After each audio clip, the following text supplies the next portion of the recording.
دو واقعات میرے ساتھ اوپر نیچے پیش آئے. ایک صحیح واقعہ سنا رہا ہوں. ایک نوجوان آیا مولوی صاحب کے پاس، جی میں نے بیوی کو 3 طلاق دے دی ہے تو کیا مسئلہ ہے؟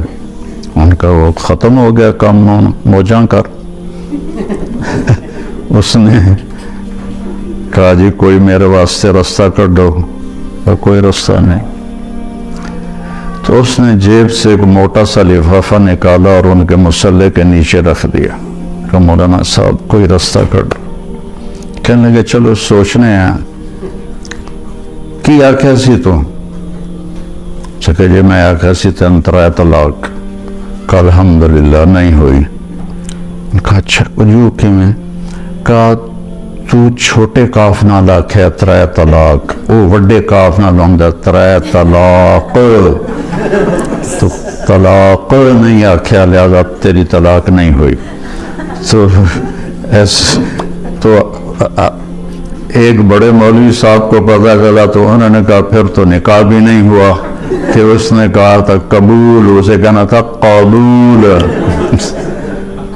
تو اپنے گھروں کو آباد رکھنا ہے نا تو اپنے اخلاق اچھا کرو، اپنا بول میٹھا کرو، برداشت کرنا سیکھو، اپنے بچوں کو سکھاؤ. چونکہ وہاں کی لائف کیا پوری دنیا میں یہ کہ برداشت ختم ہے. تھوڑی تھوڑی باتوں پہ طلاق ہو رہی ہے، تھوڑی تھوڑی باتوں پہ لڑائیاں ہو رہی ہیں. تو اپنے خاص طور پر اپنی بچیوں کو صبر کرنا سکھاؤ، انہیں سمجھاؤ کہ انڈیا پاکستان کے لوگ جہاں بھی آئیں نا ان کا سسرالی معاشرہ کوئی اچھا نہیں ہے. ان کی عادتیں تبدیل نہیں ہوئیں، وہ جہاں بھی گئے ہیں. تو اپنی بیٹیوں کو، اپنے بچوں کو سمجھاؤ کہ کسی کی بیٹی کو ساتھ لے کے چلنا ہے تو کیسے چلنا ہے.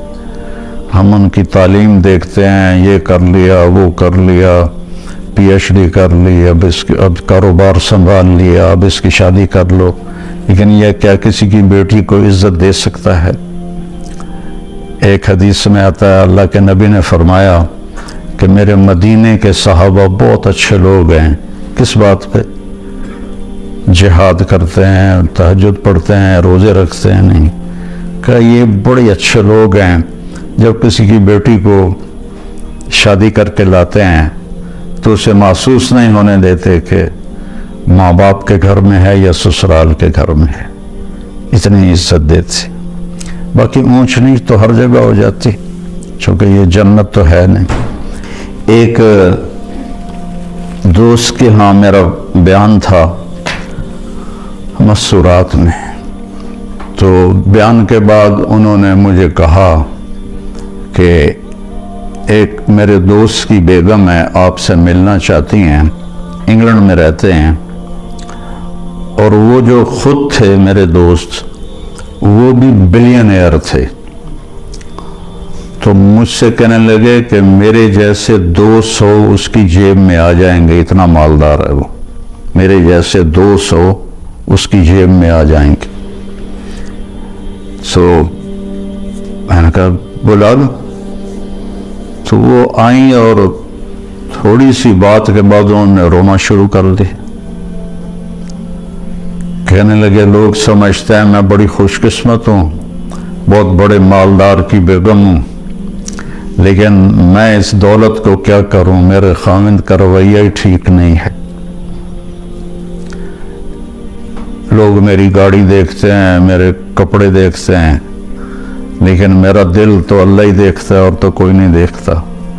میرے خاوند کا جو سرد رویہ ہے اس نے میری زندگی حرام کر دی. چند دن کے بعد میں کراچی جا رہا تھا تو مجھے دیکھ کر ایک نوجوان میرے پاس آ گیا. کہنے لگا مولانا آپ سے ایک بات کرنی کہ اللہ نے مجھے سب کچھ دیا ہے، دولت بھی ہے، عزت بھی ہے، سب کچھ ہے، لیکن میں اپنی بیوی سے اتنا تنگ ہوں اگر میرے بچے نہ ہوتے تو میں اس کو طلاق دے دیتا. اس کی زبان 30 فٹ لمبی ہے.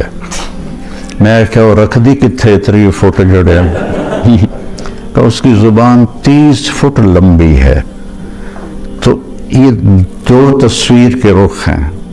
ایک خامند کی بد اخلاقی سے عورت رو رہی ہے اور ایک جگہ عورت کی بد اخلاقی سے خامند رو رہا, اور وہ کہہ رہا ہے بچے نہ ہوتے تو میں طلاق دے دیتا. تو اپنے گھروں میں اگر آپ خوشی دیکھنا چاہتے ہیں تو اپنی زبان کا بول میٹھا کریں اور ایک دوسرے کی برداشت کرنا سیکھیں. میرے نبی کا فرمان ہے سب سے بہترین گھونٹ اور سب سے میٹھا گھونٹ جو انسان پیتا ہے وہ غصے کا گھونٹ ہے جس کو وہ پی لیتا. اچھا, غصے کو پینے سے کیوں تشبیہ دی؟ برداشت کرنا نہیں کہا, پینے سے, کہ عرب میں پانی کوئی نہیں اور پانی کے پیچھے 3 دن کا سفر کر کے وہ مشکیزوں میں پانی بھر کے لاتے ہیں. تو پانی کی حفاظت وہ اپنی جان سے بھی زیادہ کرتے ہیں. تو ایک گھونٹ کے لیے بھی وہ ترستے ہیں. تو میرے نبی نے تشبیہ دی غصے کے برداشت کرنے کو پانی سے, کیونکہ پانی کا گھونٹ اگر مل جائے تو زندگی بچے گی نہ کہ بچے گی. کہ غصے کو پی جاؤ تو تمہاری گھر کی ساری زندگی خوبصورت ہو جائے گی, بچ جائے گی. اور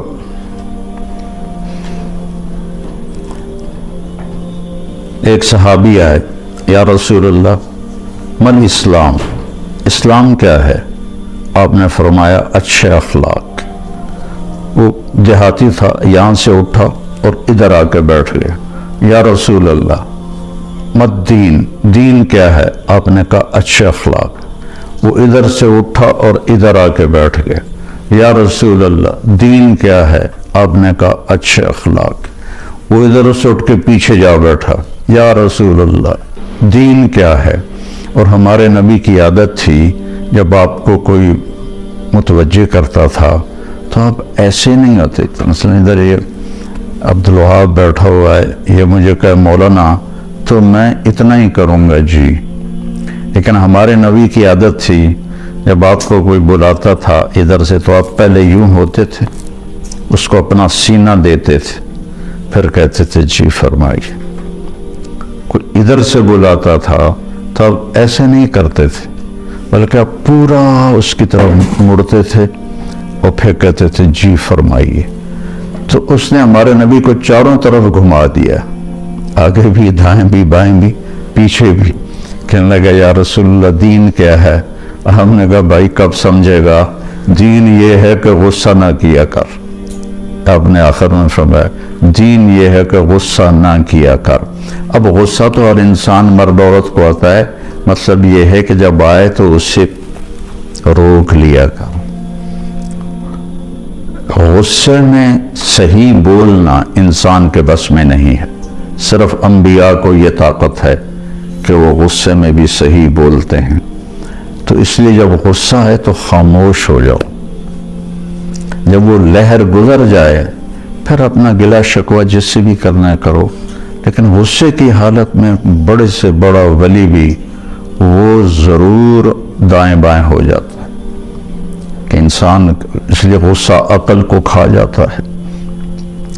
تو اپنے گھروں کو خوبصورت بنانا ہے تو امریکہ جانے سے نہیں خوبصورت ہوں گے, وہ آپ کے اچھے رویوں سے اپنے دل کو نفرت سے پاک کریں, اپنی زبان کو غلط بول سے پاک کریں, کسی کی دل آزاری نہ ہو, کسی کا کوئی یہ نہ کہے کہ میری بےزتی ہو گئی اور میرے ساتھ اچھا نہیں کیا.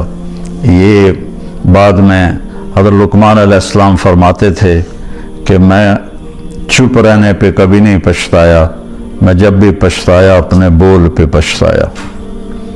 یہ کتنے نوجوان پوچھتے ہیں جی وہ غصے میں جی میں نے طلاق دے دی اب کیا ہوگا؟ تو میں نے کہا اب تو نے خود ہی کام دکھا دیا ہے تو میں کیا کروں؟ تو کہا جی بس وہ غصے میں ہو گیا، اس لیے میں کہتا ہوں غصے میں چھپ کر جاؤ۔ ویسے ہمارے ہاں تو ہر قسم کا سودا بکتا ہے۔ ایک دفعہ آپ تشریف لائے حضرت فاطمہ کے گھر تو وہ اداس بیٹھی تھی، تو آپ نے فرمایا کیا ہوا، اداس کیوں ہو؟ کہا جی میرا علی کا جھگڑا ہو گیا۔ تو اب یہ اتنا بڑا جوڑا ہے کہ نبیوں کے بعد اس سے بڑا جوڑا تو دنیا میں کوئی نہیں ہے۔ ابن عباس کی روایت ہے جنت میں نور کی ایک چمک اٹھے گی تو جنتی پوچھیں گے یہ نور کیسا ہے؟ تو فرشتے انہیں کہیں گے کہ اوپر جنت الفردوس میں علی و فاطمہ کسی بات پہ مسکرائے ہیں، ان کے دانتوں سے جو نور نکلا ہے اس نے جنت کو روشن کر دیا ہے۔ تو آپ نے کہا علی کدھر ہے؟ کہا جی باہر نکل گئے۔ تو اب ہمارا ہندی معاشرہ ہے کہ میں تو سسر ہوں لڑکی والا، میں کیوں اپنے داماد کے پیچھے جاؤں؟ لیکن آپ نے کسی کو نہیں بھیجا، خود گئے تلاش کر، دیکھا تو وہ مسجد میں لیٹے ہوئے تھے اور وہ کپڑا ہٹ گیا تھا تو مسجد کی مٹی ان کے کمر پہ لگی ہوئی تھی۔ تو آپ نے کہا ابو تراب اٹھو۔ تو حضرت علی فرمایا کرتے تھے ساری دنیا کی دولت مل جانے سے مجھے اس لفظ کی زیادہ خوشی ہے اور رہے گی کہ میرے نبی نے اظہار محبت کیا۔ یہ اظہار محبت کے لیے ہوتا ہے۔ ابو تراب اٹھو، ان کو لے کر آئے اور آ کر زمین پر لیٹ گئے۔ ادھر علی کو لٹا لیا، ادھر فاطمہ کو۔ حضرت علی کا ہاتھ یہاں رکھا، حضرت فاطمہ کا ہاتھ پکڑ کے یہاں رکھا، اس کے اوپر اپنا ہاتھ رکھا اور فرمایا بولو بھائی ہماری صلح ہو گئی۔ تو دونوں نے کہا ہماری صلح ہوگی۔ نہ علی سے پوچھا کیا بات ہوئی، نہ فاطمہ سے پوچھا کیا بات ہوئی۔ وہ یہ پوچھتے ہیں نا وہ اور لڑا کے آ جاتے ہیں۔ تو آپ نے دونوں سے نہیں پوچھا کہ کیا ہوا، یہ علی کا ہاتھ، یہ فاطمہ کا ہاتھ، یہ اپنا ہاتھ، بولو بھئی ہماری صلح ہوگی۔ کہا جی آپ دونوں نے کہا ہماری صلح ہوگی۔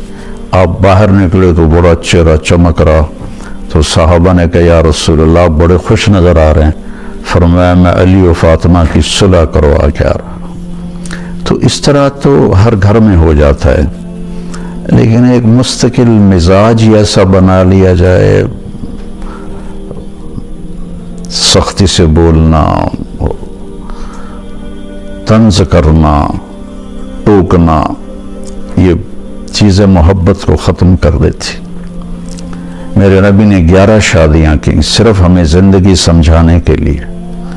شادیوں کا شوق ہوتا تو 25 سال کا نوجوان 40 سال کی عورت سے شادی نہ کرتا، جن کے ایک منگنی ٹوٹی ورقہ بن نوفل سے، اور ایک سے بیوہ ہوئیں ابو حالہ سے، اور ایک سے بھی دوسرے سے بیوہ ہوئیں ابن عابد سے، اور دونوں سے اولاد ہوئی، اور آپ 25 سال کے دنیا کے حسین ترین نوجوان اور 40 سال کی عورت سے آپ جو 2 دفعہ بیوہ ہو چکی ہے اس کے ساتھ آپ نے شادی کی، اور زندگی کے 25 سال اس ایک عورت کے ساتھ گزار دی۔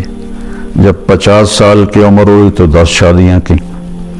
آپ نے کہا میں نے جب بھی شادی کی پہلے میرے اللہ کا حکم آیا۔